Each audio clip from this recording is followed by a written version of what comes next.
Hello friends, welcome back to my YouTube channel the Vani classes. So guys, जैसा कि आप सभी को पता है कि हमने शुरू की है अपनी HP TET child psychology and pedagogy की टॉप 150 क्वेश्चंस की सीरीज़, जिसमें से हम ऑलरेडी 4 पार्ट्स आपके साथ डिस्कस कर चुके हैं और आज हम 5th एंड लास्ट पार्ट इस सीरीज़ का आपके साथ डिस्कस करेंगे। ठीक है, तो ये हमारे आज लास्ट 30 क्वेश्चन हैं इस सीरीज़ के। और आगे भी आपको किसी और सब्जेक्ट की सीरीज़ चाहिए या फिर चाइल्ड साइकोलॉजी की ही सीरीज़ चाहिए तो आप नीचे कमेंट कर सकते हो। मैं कोशिश करूँगी कि आपके लिए और सीरीज़ भी लेकर आऊँ। और हमने इस सीरीज़ में उस तरह के क्वेश्चन डिस्कस किए हैं जो हर बार आपके HP टेट में पूछे जाते हैं, चाहे वो आपका आर्ट्स का टेट हो, मेडिकल का हो, नॉन मेडिकल का हो या फिर आपका JBT का ही टेट क्यों ना हो। और आगे भी और सीरीज़ लाएंगे हम, तो उसके लिए आपको क्या करना है, वीडियो को लाइक करना है, चैनल को सब्सक्राइब करना है और सब्सक्राइब करने के बाद नोटिफिकेशन बेल को प्रेस करके और पर क्लिक करना है ताकि आगे कुछ और वीडियोस आएँ HP टेट से रिलेटेड तो उनकी नोटिफिकेशन आपको सबसे पहले मिले। ठीक है, तो चलिए शुरू करते हैं इस वीडियो के फर्स्ट क्वेश्चन और इस सीरीज़ के क्वेश्चन नंबर 121 के साथ, क्योंकि ऑलरेडी 120 क्वेश्चन हम डिस्कस कर चुके हैं। तो उस प्लेलिस्ट का लिंक मैं आपको डिस्क्रिप्शन बॉक्स में दे दूंगी, आप वहां से उन सभी वीडियोस को भी देख सकते हो। चलिए तो शुरू करते हैं क्वेश्चन नंबर 121 से। इमोशनल इंटेलिजेंस, जिसको आप EI भी कहते हो, was first formally defined by. Emotional intelligence को सबसे पहले किसने डिफाइन किया था? ऑप्शंस हैं हमारे पास, A कुटलिवन, B सेल्वे एंड मेयर, या फिर C गोलमैन, या फिर D गिलफर्ड। ठीक है, तो इमोशनल इंटेलिजेंस को सबसे पहले डिफाइन किया था सेल्वे एंड मेयर ने। सो हमारा ऑप्शन B हो जाएगा यहाँ पर right answer. Now question number 122, according to Sigmund Freud. ठीक है, सिगमंड फ्रॉइड के according a child who grabs food from another child because of hunger is driven by। So Sigmund Freud ने theory दी थी आपकी psycho analytic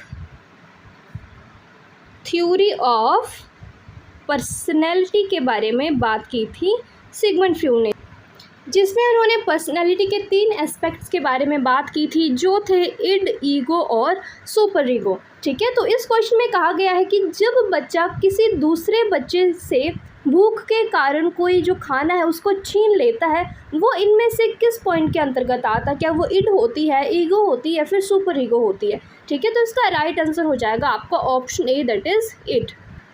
now question number 123, Ivan Pavlov was. जो Ivan Pavlov थे वो कहाँ के साइकोलॉजिस्ट थे? क्या वो जर्मन साइकोलॉजिस्ट थे, रशियन साइकोलॉजिस्ट थे, एन अमेरिकन साइकोलॉजिस्ट, या फिर none of these? So Ivan Pavlov जो थे वो थे Russian psychologist. Option B is the right answer है। Okay, now question number 124, Bloom's taxonomy is a hierarchical organization of. जो ब्लूम टैक्सोनॉमी है वो हायरार्कियल ऑर्गेनाइजेशन है किसकी? ऑप्शंस हैं हमारे पास, A अचीवमेंट गोल्स, या फिर B curricular declarations, C reading skills, या फिर D cognitive objectives. So option D is the right answer, क्योंकि उसमें बात की गई थी कॉग्निटिव ऑब्जेक्टिव्स की। Okay, question number 125, according to theory of cognitive development proposed by Lev Vygotsky. Lev Vygotsky ने जो थ्योरी दी थी कॉग्निटिव डेवलपमेंट की, उसमें उन्होंने बात की थी कि बच्चे कैसे ज़्यादा अच्छा सीखते हैं। ठीक है, ऑप्शन है हमारे पास, A इंडिपेंडेंटली, क्या वो इंडिपेंडेंटली ज़्यादा अच्छा सीख पाएंगे, या फिर B विद एडल्ट्स, या फिर जो एडवांस पेयर है उनके साथ, या फिर C with less advanced pairs, या फिर D with visually simple objects. ठीक है, तो उन्होंने बात की थी कि जो बच्चा है वो अपने एडल्ट के साथ इंटरेक्शन और जो उसके एडवांस पेयर होते हैं उनके साथ इंटरेक्शन से ज़्यादा अच्छी उसकी लर्निंग होती है। So option B is the right answer here. Okay, now question number 126, what term is best used to describe the smallest meaningful unit of language? कि इनमें से कौन सी टर्म है जिसको हम कहते हैं कि ये स्मॉलेस्ट यूनिट है लैंग्वेज की? ठीक है, उसके लिए उस टर्म को यूज़ किया जाता है। ऑप्शन है हमारे पास, phoneme, B syntax, C morpheme, या फिर D सिमेंटिक्स। तो इसका राइट आंसर है ऑप्शन C कि जो मॉर्फीम है उसको कहा जाता है smallest meaningful unit of language, और जो फोनीम है उसको कहा जाता है स्मॉलेस्ट और लोएस्ट यूनिट ऑफ साउंड। ठीक है, तो इसमें कंफ्यूज नहीं होना है। और सिंटेक्स होता है कि जो ग्रामर रूल्स हैं वो किस तरह से काम करते हैं, और सिमेंटिक होता है कि मीनिंग किस तरह से काम करता है किसी भी लैंग्वेज में। Okay, now question number 127, the conclusion, children can learn violent behavior depicted in movies may be derived on the basis of work done by which of the following psychologists। कि ये किन्होंने कहा था कि जो बच्चे हैं वो वायलेंट बिहेवियर वहाँ से भी सीखते हैं जैसा वो मूवीज़ में देखते हैं। ठीक है, तो ऐसा किस साइकोलॉजिस्ट ने अपने वर्क डन में कहा था। ठीक है, ऑप्शंस हैं हमारे पास, ए क्या थॉर्नडाइक ने कहा था, बी जेबी वॉटसन, सी एल्बर्ट बेंड्यूरा, या फिर डी जीन पियाजे। तो जो बात है कि सीखना किसी दूसरे से, जैसे सामने हो रहा है वैसे सीखना, उसको क्या कहते हैं, उसको कहा जाता है इमिटेशन। ठीक है, तो इमिटेशन की बात किसने की थी अपनी थ्योरी में, इमिटेशन की बात की थी एल्बर्ट बेंड्यूरा ने, और उनकी थ्योरी कौन सी थी, सोशल लर्निंग थ्योरी। ठीक है, तो इसका राइट आंसर हो जाएगा आपका option C. Okay, question number 128, human development is, जो ह्यूमन डेवलपमेंट होती है वो उसको हम क्या कर सकते हैं, क्या वो क्वांटिटेटिव है, उसको हम क्वांटिटी में मेज़र कर सकते हैं, या फिर क्वालिटी में मेज़र कर सकते हैं, या फिर वो अनमेज़रेबल है, या फिर बोथ ए एंड बी, क्या वो क्वांटिटेटिव भी हम मेज़र कर सकते हैं और क्वालिटी में भी मेज़र कर सकते हैं। ठीक है, तो जो ह्यूमन डेवलपमेंट है उसको हम क्वांटिटी में भी, जैसे वेट हो गया, हाइट होगी, उसको हम क्वांटिटी में मेज़र करते हैं, और क्वालिटीज़ भी होती हैं जैसे ऑनेस्टी है। ठीक है, वो सब क्वालिटीज़ हैं। तो बोथ ए और बी जो हो जाएगा वो इसका राइट आंसर होगा इस क्वेश्चन का। Okay, now question number 129, intelligence theory of 7 primary mental abilities was given bye, इसको हम बोलते हैं PMAs, यानी कि प्राइमरी मेंटल एबिलिटीज़, जिसमें 7 थ्योरीज़ के बारे में बात की गई। तो आपसे इस तरह से क्वेश्चन पूछा जाता है कि प्राइमरी मेंटल एबिलिटीज़ कितनी दी गई, तो वो थी 7, और किसने दी थी वो ऑप्शन देख लेते हैं। ऑप्शन है हमारे पास, ए गिलफर्ड, बी केटल, सी थॉर्नडाइक, या फिर डी थर्स्टन। ठीक है, तो 7 प्राइमरी मेंटल एबिलिटीज़ दी थी आपकी थर्स्टन ने। So option D is the right answer here. और जिस थ्योरी में उन्होंने 7 प्राइमरी मेंटल एबिलिटीज़ के बारे में बात की थी उस थ्योरी को ग्रुप फैक्टर थ्योरी के नाम से भी जाना जाता है। ठीक है, question number 130, when prior learning facilitates new learning is is called dash transfer of learning. जब हम जो हमने पहले सीखा होता है वो आगे भी हमारी हेल्प करता है, उसको क्या कहा जाता है, क्या वो ज़ीरो ट्रांसफ़र है, नेगेटिव ट्रांसफ़र है, पॉजिटिव ट्रांसफ़र है, या फिर ऑल ऑफ द अबव। ठीक है, तो जब प्रायर लर्निंग फैसिलिटेट करती है न्यू लर्निंग में उसको कहते हैं हम पॉजिटिव ट्रांसफ़र ऑफ लर्निंग। तो option C is the right answer. Okay, question number 131, in Piaget's stage of cognitive development conservation is achieved during. जो कंजर्वेशन थी वो कब अचीव हुई, जो पियाजे ने थ्योरी दी थी अपनी कॉग्निटिव डेवलपमेंट की। सो कंजर्वेशन होता है कि बच्चा रिवर्स कर सकता है। कैसे, उसका एग्जांपल मैं आपको देती हूँ। जैसे ये हमारे पास कितने सर्कल्स हैं, ये हमारे पास हैं 6 सर्कल्स। ठीक है, तो वो इस फॉर्म में अरेंज किए गए हैं, तो बच्चा इन सर्कल्स को ऐसे भी अरेंज कर पाएगा, यानी कि रिवर्सिबिलिटी है। ठीक है, उसको पता है कि ये भी 6 हैं, ये भी 6 हैं, हम उसको इस तरह से भी अरेंज कर सकते हैं और इस तरह से भी अरेंज कर सकते हैं। सो इसको बोलते हैं कंजर्वेशन। ठीक है, तो ये किस स्टेज में आई, पियाजे की स्टेज में, वो देख लेते हैं। ऑप्शंस हैं हमारे sensory motor stage, pre operational stage, concrete operational stage, या फिर फॉर्मल ऑपरेशनल स्टेज। ठीक है, तो कंजर्वेटिज्म का जो स्टेप था वो आया हमारे कंक्रीट ऑपरेशनल स्टेज में। तो option C is the right answer. Okay, now question number 132, who proposed that giftedness depends on interaction of high ability, high creativity and high commitment। कि किसने ये कहा कि जो गिफ्टेडनेस है वो डिपेंड करती है इंटरैक्शन ऑफ हाई एबिलिटीज़ या फिर हाई क्रिएटिविटी और साथ में हाई कमिटमेंट के साथ। ठीक है, तो इसकी बात की गई थी किस में, 3 रिंग मॉडल में। और वो 3 रिंग मॉडल किसने दिया था, ऑप्शंस में देख लेते हैं। ऑप्शन है हमारे पास सल्वे एंड मेयर, गोलमैन, जोसेफ रेंजुली, या फिर इयान मार्शल। ठीक है, तो 3 रिंग मॉडल दिया था जोसेफ रेंजुली ने तो उस 3 रिंग मॉडल में ही बात की गई थी हाई क्रिएटिविटी की, हाई एबिलिटी की या फिर हाई कमिटमेंट की। ठीक है, इस तरह से 3 रिंग्स बनाई थी, तो उसको कहा जाता है 3 रिंग मॉडल। एक रिंग में बात की गई थी हाई क्रिएटिविटी की, एक में हाई एबिलिटी और एक में हाई कमिटमेंट की। ठीक है, so this is right answer option C आपका। Okay, question number 133, Pavlov's experiment on classical conditioning of dog brought to light several principles useful in habit formation. These include कि जो पैवलोव ने एक्सपेरिमेंट किया था उसमें कुछ प्रिंसिपल्स के बारे में बात की थी, कुछ प्रिंसिपल को हाईलाइट किया गया था जो यूज़फुल थे किसमें, हैबिट फॉर्मेशन में। ठीक है, तो वो प्रिंसिपल कौन कौन से थे, ऑप्शंस देख लेते हैं। ए एक्सटिंक्शन, बी रीइंफोर्समेंट, सी डिस्क्रिमिनेशन या फिर D all of the above. अगर आपने पैवलोव की थ्योरी पढ़ी होगी क्लासिकल कंडीशनिंग की, तो उसमें इन तीनों प्रिंसिपल के बारे में बात की गई है, साथ में और भी प्रिंसिपल हैं जिनके ऑप्शन यहाँ पर नहीं दिए हैं। तो इन तीनों प्रिंसिपल के बारे में बात की गई है, तो हमारा ऑप्शन डी हो जाएगा राइट आंसर की ऑल ऑफ द अबव।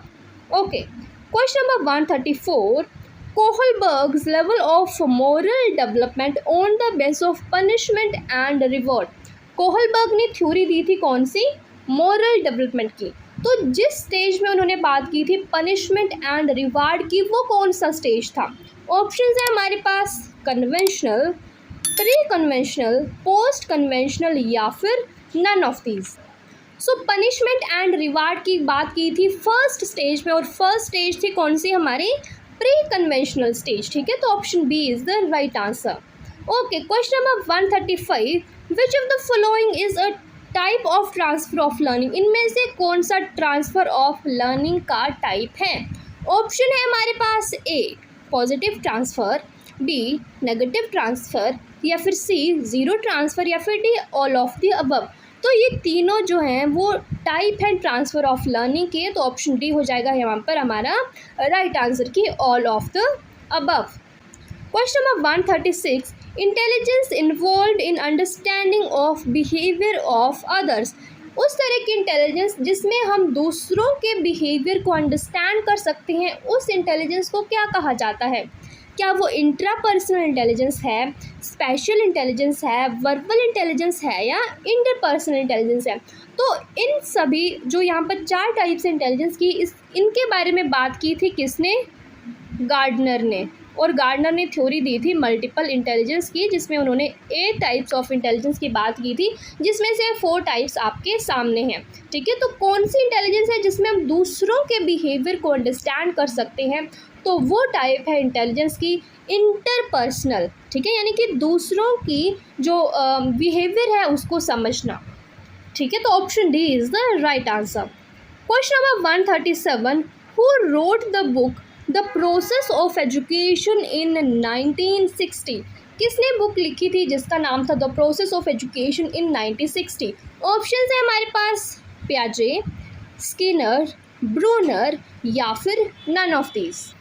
तो इसका राइट आंसर है ऑप्शन सी, जेरोम ब्रूनर ने ये बुक लिखी थी the process of education in 1960s में। ठीक है, now question number 138, the interpretation of dreams was written by. Book जिसका नाम है इंटरप्रिटेशन ऑफ ड्रीम्स, वो किसने लिखी थी। ओके, ऑप्शंस है हमारे पास ए फ्रूड, बी स्किनर, सी वॉटसन या फिर डी रोगस।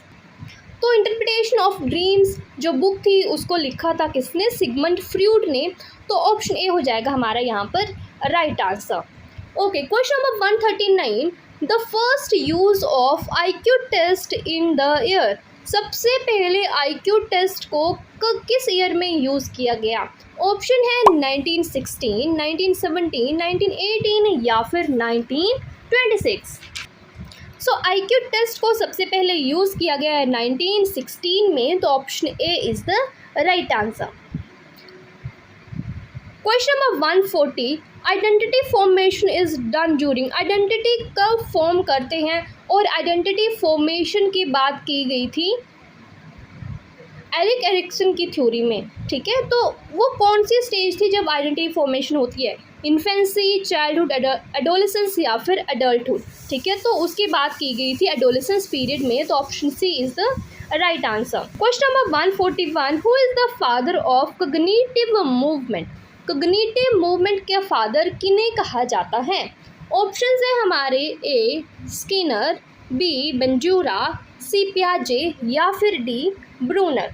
तो कॉग्निटिव डेवलपमेंट का फादर कहा जाता है अल्बर्ट बेंजूरा को। तो option B is the right answer here. Question number 142, theory of reinforcement was given by. Reinforcement theory किसने दी थी? ऑप्शन है हमारे पास हल, स्किनर, पाब्लोव या फिर none of them. So reinforcement theory दी थी स्किनर ने। तो ऑप्शन बी हो जाएगा यहाँ पर हमारा right answer. Question number 143, educational psychology is a branch of psychology which deals with teaching and learning. Who said this? ये किसने कहा था कि जो एजुकेशनल साइकोलॉजी है वो साइकोलॉजी की ब्रांच है जो टीचिंग और लर्निंग के साथ डील करती है? ठीक है, ऑप्शन है हमारे पास स्किनर, स्टेफन क्रोवेनक्रो या फिर नन ऑफ दिस। सो ये कहा था B.F. स्किनर ने। तो ऑप्शन ए हो जाएगा यहाँ पर right answer. Question number 144, who said that intelligence is the ability to adept to one's surrounding? Option है हमारे पास स्पेयरमैन, बिने, जीन पियाजे या फिर नन ऑफ देम। तो ये कहा था जीन पियाजे ने। तो ऑप्शन सी हो जाएगा यहाँ पर हमारा right answer. Okay, question number 145, individual differences are found in. जो व्यक्तिगत विभिन्नताएं होती हैं वो कहाँ पर पाई जाती हैं? इंटेलिजेंस में, एटीट्यूड में, जेंडर डिफरेंस या फिर ऑल ऑफ दी अबव। तो इंटेलिजेंस जो है उसमें भी इंडिविजुअल डिफरेंसेस होते हैं क्योंकि हर जो बच्चा है उसकी जो IQ है वो अलग होता है। ठीक है, एटीट्यूड सभी के अपने अलग होते हैं, जेंडर डिफरेंसेस भी पाए जाते हैं। तो डी ऑप्शन हो जाएगा यहाँ पर हमारा राइट आंसर की all of the above. Question number 146, who wrote principal of behaviour? जो बुक थी प्रिंसिपल ऑफ बिहेवियर उसको किसने लिखा था? ऑप्शन है हमारे पास ए हल, बी स्किनर, सी वॉटसन या फिर D none of the above. तो प्रिंसिपल ऑफ बिहेवियर जो बुक थी उसको लिखा था हल ने। तो ऑप्शन ए हो जाएगा यहाँ पर हमारा right answer. Question number 147, both the chronological age and the mental as of a child is 7 year. बच्चे की जो क्रोनोलॉजिकल एज है वो भी 7 ईयर्स है और जो मेंटल एज है वो भी 7 ईयर्स है। ठीक है, तो she may be classified into which category? तो उसको हम किस कैटेगरी में क्लासीफाई कर सकते हैं उस बच्चे को? ठीक है, ऑप्शन है हमारे पास below normal intelligence, B normal intelligence, C above normal intelligence या फिर डी जीनियस। ठीक है, तो उसका पता हम कैसे लगा सकते हैं? फार्मूला की हेल्प से। जो फार्मूला हमने कल भी देखा था कि जो IQ होता है उसका फॉर्मूला होता है mental as divided by chronological S multiply by 100। तो जब हम 7 को 7 से डिवाइड करेंगे और मल्टीप्लाई 100 करेंगे, ठीक है, तो ऑप्शन हो जाएगा यहाँ पर हमारा 100। ठीक है, तो बच्चे का जो IQ है वो कितना आया? 100। और जो नॉर्मल IQ होता है वो कितना होता है? जो एवरेज IQ होता है वो होता है 90 to 110। तो अगर बच्चे का IQ आया है 100 तो वो आता है नॉर्मल इंटेलिजेंस में। ठीक है, तो ऑप्शन बी हो जाएगा यहाँ पर हमारा राइट आंसर कि जो वो बच्ची है उसकी नॉर्मल इंटेलिजेंस, नॉर्मल IQ है उसका। ठीक है, question number 148, in Vygotsky's theory which aspect of development gets neglected? So Vygotsky ने थ्योरी दी थी सोशियो कल्चरल थ्योरी। ठीक है, तो उसमें उन्होंने किन किन एस्पेक्ट के बारे में बात की थी? ऑप्शंस है हमारे पास ए सोशियो, बी कल्चरल, सी बायोलॉजिकल या फिर डी लिंग्विस्टिक। तो क्वेश्चन आपसे पूछा गया है कि किस एस्पेक्ट को उन्होंने नेग्लेक्ट किया।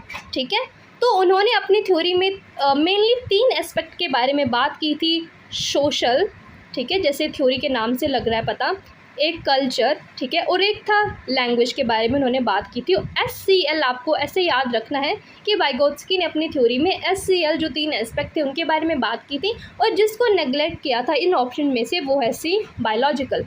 ठीक है, तो ऑप्शन सी हो जाएगा यहाँ पर आपका राइट आंसर।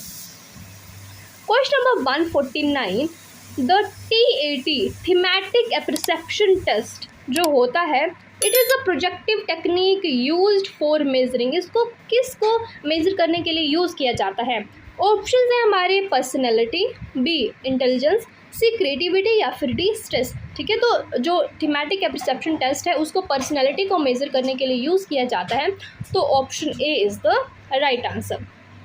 ना question number 150, psycho analysis was propounded by, psycho analysis के बारे में बात किसने की थी? ठीक है, तो साइको एनालिटिक थ्योरी भी है पर्सनैलिटी की, उसको किन्होंने दिया था वो भी आप यहाँ पर बोल सकते हो। ऑप्शन है हमारे पास ए हल, बी कोहलर, सी कोहलबर्ग या फिर डी फ्रूड।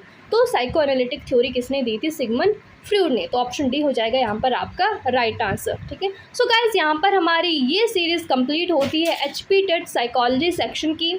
अगर आपको और भी सीरीज़ चाहिए अदर सब्जेक्ट्स के रिलेटेड भी तो आप कमेंट कर सकते हो। और अभी आपको कमेंट करना है कि 30 में से आपके कितने क्वेश्चन सही हो, और जिसका सबसे पहले कमेंट आएगा उस कमेंट को मैं यहाँ पर पिन भी करूँगी। ठीक है, so guys that's all for now. Thank you so much for watching. Video को लाइक नहीं किया तो प्लीज़ डू लाइक, चैनल को सब्सक्राइब नहीं किया सब्सक्राइब करके जाना।